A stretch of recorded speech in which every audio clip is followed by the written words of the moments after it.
Hello, and welcome to ESG Talk, your go-to source for insights and advice from leaders in environmental, social, and governance.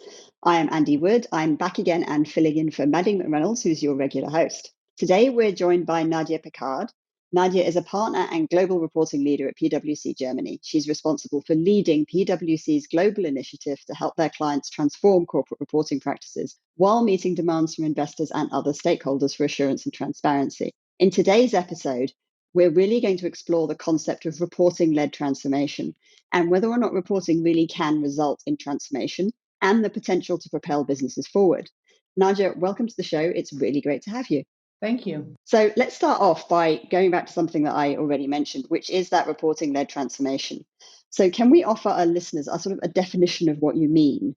And with that, how can the act of reporting really result in broader change and actually benefit companies? Yeah, thank you, Andie, for that question. It's to me, reporting, corporate reporting particularly, is all about transparency. And in the case of sustainability reporting, what the big standard setters that have their standards out are really looking at is a tie into a company's strategy of that sustainability reporting. With it comes disclosures around targets and the performance measurement against those targets.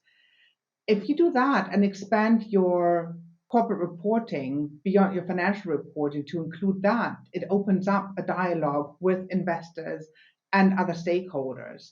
And in that dialogue, companies, much like is the case with normal investor relations currently on financial reporting, will get impulses on whether investors understand the strategy, the targets, and the performance measurements, whether they like it, whether they like it in comparison to peers. So there is a true dialogue evolving from that, which will then result in the company possibly changing its strategy, its sustainability strategy, or even better said, its business strategy that embeds sustainability thinking. But if you do that, you need the proper data, and that reporting will then also, as you talk in your within your company about strategy and transparency, you need the data to support it, and that will already highlight issues within the company through the internal management reporting, because what gets measured gets really managed. So that is then the driver for the reporting-led transformation that will ensue within a company.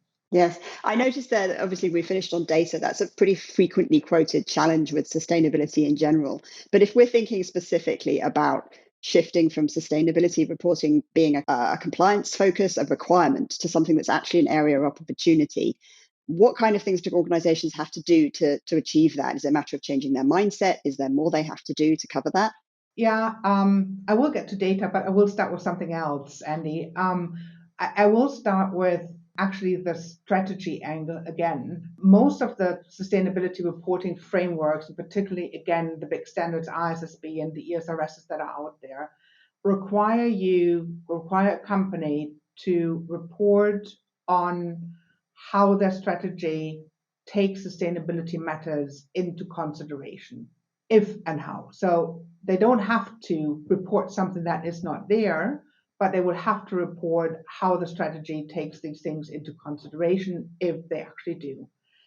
That's the first item of actually grasping the opportunity, because the alignment that needs to come with that within a company between the C-suite and supervisory bodies, directors all across the board, that's already the first instance where the debate and the discussion will unearth opportunities. Then again, if we then move from that broader debate into how can that broader debate be informed, we're back at the data challenge, right? So finding the right proper data that are reliable, that are transparent, that address the issues on point will then result in a deeper look into the organization and again unearth these opportunities. Yeah, I think one of the things that we hear quite often is that there's a lot of focus on risk, but that organizations are finding it hard to find the time as well to look for opportunity. But I think you've just described that ideally that should naturally fall out of a process that they're working through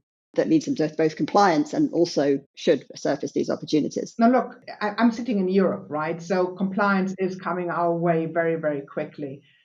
I think if companies need to spend the time to become compliant, so I think it's better to spend the time wisely, even if you spend a bit more time in actually digging into the data and trying to understand and trying to optimize.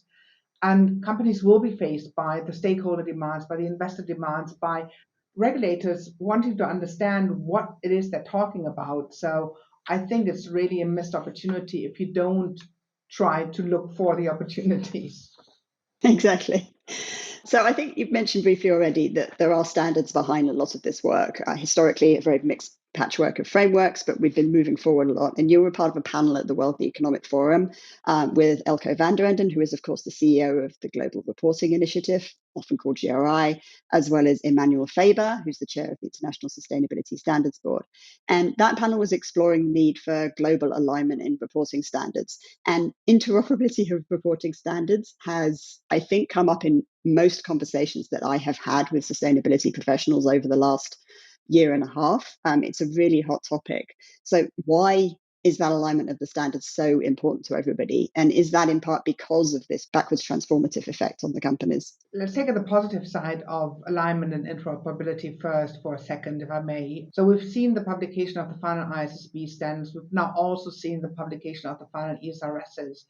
And already almost the cry out of business and investors to urge both bodies to come to an understanding on how things look like has resulted in, for example, the definition of financial materiality to be the same. That's great. That will really start enabling better interpretation of reportings that are prepared under either standard. And they've also both commented very heavily on a lot of their climate reporting requirements being quite aligned. That there is already a lot of common ground. There is more common ground to be gained. And really, it is important to really get back to your question, Andie. It is really important because the transparency that we just discussed to stakeholders, to users of reporting, or inside a company to manage towards better outcomes, taking sustainability into consideration, will come at a higher cost if those data that are difficult to find and to report and to quality assure and control have to be reported in different ways because of different definitions, because of different boundaries, because of slight differences that are important for preparers, because it will also be very important for assurance providers. They are the last instance that needs to make sure that it's actually properly prepared on the basis status in alignment with the standards. If those nitty-gritty differences become too cumbersome, it will put too much burden on companies, and transparency and those opportunities that we just discussed will not be able to achieved, right? So that is really why everybody is asking for this alignment. It's not only the effort, it's also the time that is needed to unearth those differences, to explain them, that is much better spent on actually managing towards better outcomes. Yeah, and I think we also hear there's been a steady demand for more comparability in the external transparent figures as well. And I've spoken over time to quite a few companies who are using different metrics or different internal calculations internally for their own management, and they're not able to necessarily align them with the external matrix that they're using. And I think everybody's just desperate for one set of information that actually describes everything comparably, whether that's in the house or externally to their investors and stakeholders. Obviously, we've been talking very nicely about standards, and the standards are, some of them are mandated, some of them we are, I think there's hope that they will be mandated around the world. So regulation itself, however, that is the thing that's driving a lot of this. It's not just about the standards. So, for example, the CSRD also asks for reporting locations sign off, it asks for assurance. So it's bringing together a much bigger picture. And you recently wrote a piece for PwC where you stated that CSRD, or Corporate Sustainability Reporting Directive, is resetting the value creation agenda. So could you describe briefly what you mean by that? Yeah, so CSRD is coming, and is coming very quickly, right? The first companies have to report on their 2024 performance in early 2025. And while the letter of the CSRD, it is a reporting directive at the end, right? But it does call the intent really is to drive the change in business conduct that I just explained at the outset of our conversation, right? It does tie the strategy back to sustainability issues. It does require a business to identify the impacts, risks, and opportunities for its business. And it then asks companies to report their targets and then the performance against those targets next to a number of mandatory KPIs. Now, this will really then drive a change in performance, right? If you have to say out loud what you think and where you are at with your company, and that then gets consumed, it inevitably will result in a reaction to that, and that will drive the performance. So I think CEOs and chief executives in general are really, really well advised if they take this link to the strategy really at heart and integrate sustainability thinking into their strategy, right? So that's how CSRD, for example, I think is a very clear example of a reporting regulation, in fact it is, that has a certain purpose in mind. Now, that is special to the European Union because they are the regulator and they can mandate business to report on all these things with a bigger picture in mind around the Green Deal and enhancing sustainable business performance. That will be a different mechanism in other countries where, for example, ISSB standards might get adopted. This will be a much more indirect mechanism around the capital markets adopting that, and then through that dialogue with investors, the same behaviors hopefully will be driven out. Yeah, we do see the very different approaches. Although I think one of the other waves that we've seen as an organization is that the CSRD, obviously it has some downstream or upstream effects, actually might be a better way of putting it. A lot of companies who are not headquartered in the European Union do have subsidiary presence and at least some substantial revenue presence in the European Union. And that regulation is not shy of asking them to also think about this reporting, whether it's at that subsidiary level or later on when eventually the extraterritorial requirements come in. So we've seen companies thinking about that, as a burden, but we've also seen some companies, to our earlier conversation, thinking of it as an opportunity and looking at the standards that have been produced to support the CSRD, the ESRS, as something that's a bit of a guide to tell them what their peers will be reporting and keep that communication in line. So I think we will see some very sort of interesting effects outside the European Union as well. No, absolutely. And we're working with some companies as well that are not headquartered in the EU that actually plan on or are considering at the moment, I don't think any formal decisions have been taken, but that are really considering applying CSRD reporting and the ESRS at the consolidated level. And that's companies who actually think hard about unearthing those opportunities that we talked about and using the compliance with the standards as a possibility to actually openly talk about their risks and how they are addressing them and the opportunities that come from that, right? So that is a very good example that you're just citing here. So we mentioned CEOs briefly earlier.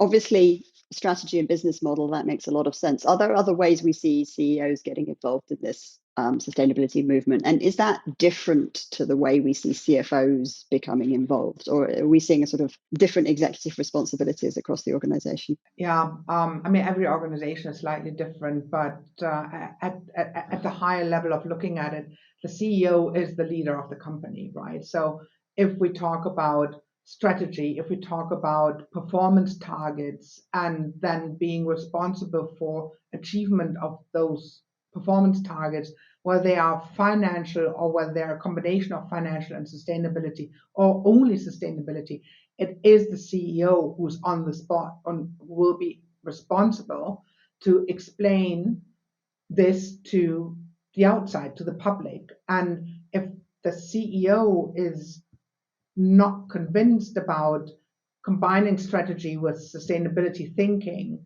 it will be hard to get the organization to follow, right? So in contrast, if you look at the CFO, I think the CFO, and I already beg forgiveness to some people who might not like the term, but I think the CFO often is the chief enabler.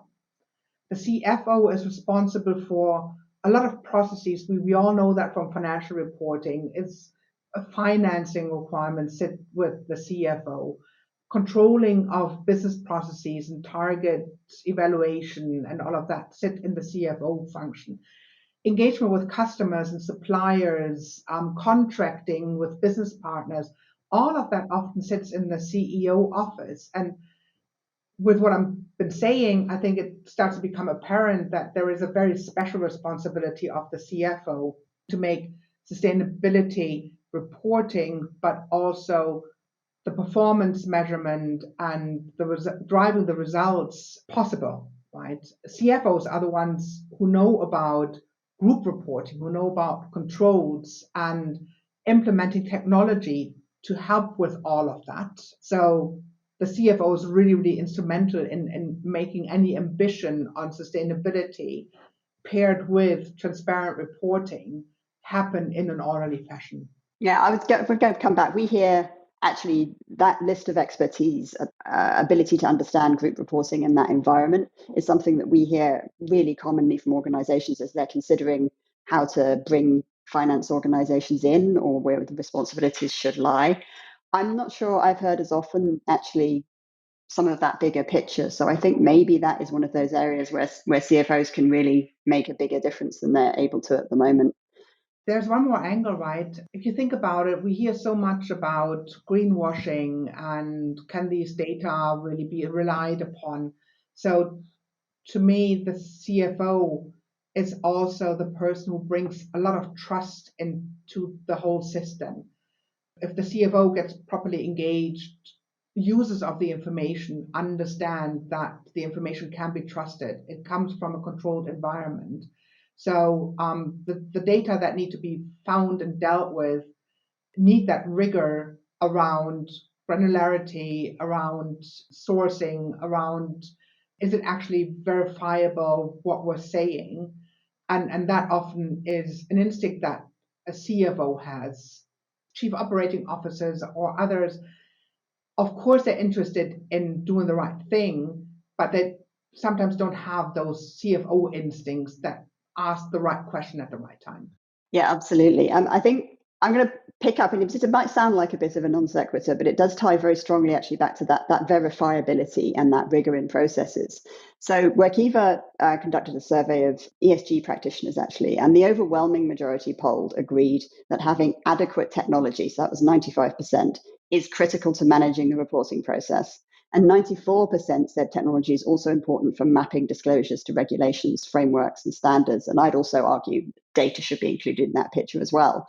What role does technology play in this reporting-led transformation? Is it just about that rigor on the reporting, or does it help elsewhere as well? Yeah, to me, it's the two E's, right? Efficiency and enabling that technology brings into the whole sustainability area, right? We all know about manual processes and how error prone those can be despite the best intention of the individuals performing them. And we all know the efficiencies that came about in financial reporting when we start to implement technology at whatever process, at the ERP process, at the data sourcing process. Automatic controls are so much more efficient and easier once they are done right than manual controls. So transporting that whole thinking of financial reporting into sustainability reporting makes total sense to me. And technology will be key to making a cumbersome exercise. And again, let's not forget that we are not so familiar with all the thinking and the sources of the data because we haven't done that for decades and decades and sometimes centuries as we are with financial reporting. So technology needs to help us to come to grips with all these data that we need to manage and then put into a reporting. And then on top of that, across the world, we see increasing regulatory action, and not only regulatory action or reporting, but regulatory action around sustainability issues and topics. So again, the case for technology, I think, is very, very obvious. we're heading towards the closeout for this episode. We like to try and end with a piece of advice or something that companies can take away with them to get going on the topic of the day.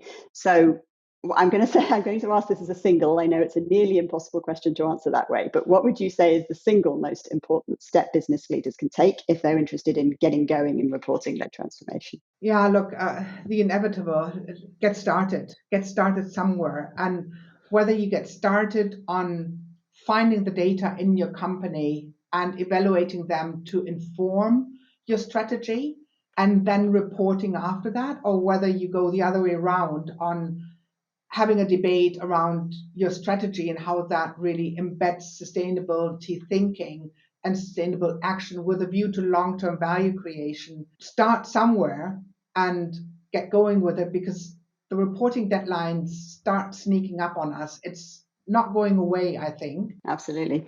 Thank you very much. It's been really fantastic to have you on ESG Talk today. I hope the audience have taken a lot away from that. Thank you so much, Andie and Workiva for having me on this ESG Talk. So thank you also to our audience, as always, for joining us for another episode of ESG Talk, brought to you by Workiva, the world's only unified platform for financial reporting, ESG or sustainability, audit and risk. If you enjoyed this episode, please do rate and review us on Apple Podcasts and subscribe to see future episodes on Apple, Spotify, or YouTube. And we will talk again soon.